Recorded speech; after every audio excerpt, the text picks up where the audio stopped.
गंगा नदी के किनारे एक नगर था। उस नगर में उदयराज नाम का राजा राज करता था। उसी में चंद्र नाम का एक ब्राह्मण भी रहता था। ब्राह्मण गंगा के तट पर जप तप किया करता था।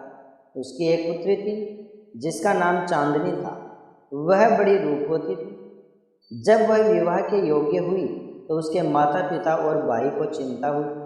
संयोग से एक दिन जब ब्राह्मण अपने किसी यजमान की बारात में गया हुआ था और बाई फटने गया हुआ था, तभी उनके घर में एक ब्राह्मण का लड़का आया।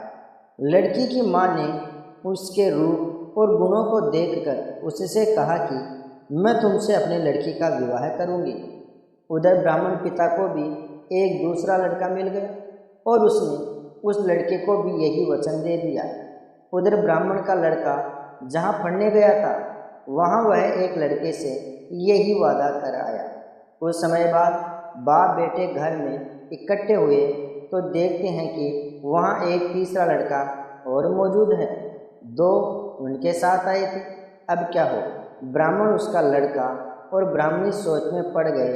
देवयोग से लड़की को सांप ने काट लिया और वह मर गई। लड़की के पिता, भाई और तीनों लड़कों ने बड़ी भाग दौड़ की, जहर झाड़ने वालों को बुलाया, पर कोई नतीजा न निकला। सब अपनी अपनी करके चले गए। दुखी होकर वे उस लड़की को शमशान में ले गए और क्रियाक्रम कराए। तीनों लड़कों में से एक ने तो उसकी हड्डियां चुन ली और फकीर बनकर जंगल में चला गया। दूसरे ने राख की गठरी बांधी और वहीं झोपड़ी बनाकर रहने लगा। तीसरा योगी होकर देश देश घूमने लगा। एक दिन की बात है, वह तीसरा लड़का घूमते घूमते किसी नगर में पहुंचा और एक ब्राह्मणी के घर भोजन करने बैठा। जैसे ही उस घर की ब्राह्मणी भोजन परोसने आई कि उसके छोटे लड़के ने उसका आंचल पकड़ लिया। ब्राह्मणी से अपना आंचल नहीं छूटा तो ब्राह्मणी को बड़ा गुस्सा आया। उसने अपने लड़के को झिड़का, मारा पीटा। फिर भी वह न माना तो ब्राह्मणी ने उसे उठाकर जलते चूल्हे में पटक दिया। लड़का जलकर राख हो गया। ब्राह्मण बिना भोजन किए ही उठ खड़ा हुआ। घर वालों ने बहुत बार कहा, पर वह भोजन करने के लिए राजी न हुआ। उसने कहा, जिस घर में ऐसी राक्षसी हो वहाँ मैं भोजन नहीं कर सकता। इतना सुनकर वह आदमी भीतर गया और संजीवनी विद्या की पोथी लाकर एक मंत्र पढ़ा। जलकर राख हो चुका लड़का फिर से जीवित हो गया। यह देखकर ब्राह्मण सोचने लगा कि अगर यह पोथी मेरे हाथ पड़ जाए तो मैं भी उस लड़की को फिर से जिंदा कर सकता हूँ। इसके बाद उसने भोजन किया और वहीं ठहर गया।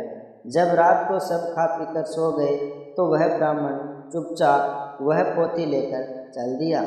जिस स्थान पर उस लड़की को जलाया गया था वहाँ जाकर उसने देखा कि दूसरे लड़के वहाँ बैठे बात कर रहे हैं। इस ब्राह्मण के यह कहने पर कि उसे संजीवनी विद्या की पोथी मिल गई है और वह मंत्र पढ़कर लड़की को जिंदा कर सकता है, उन दोनों ने हड्डियाँ और राख निकाली। ब्राह्मण ने जैसे ही मंत्र पढ़ा वह लड़की जीवित हो उठी। अब तीनों उसके पीछे पड़ लड़ने झगड़ने लगे। इतना कहकर बेताल बोला, राजा बताओ कि वह लड़की किसकी होनी चाहिए। राजा ने जवाब दिया, जो वहाँ कुटिया बनाकर रहा उसकी। बेताल ने पूछा, क्यों। राजा बोला, जिसने हड्डियाँ रखी वह तो उसके बेटे के बराबर हुआ। जिसने विद्या सीख कर जीवन दान दिया वह बाप के बराबर हुआ। जो राख लेकर रमा रहा वही उसकी हकदार है। दोस्तों, कहानी अच्छी लगी हो तो लाइक और शेयर ज़रूर करना।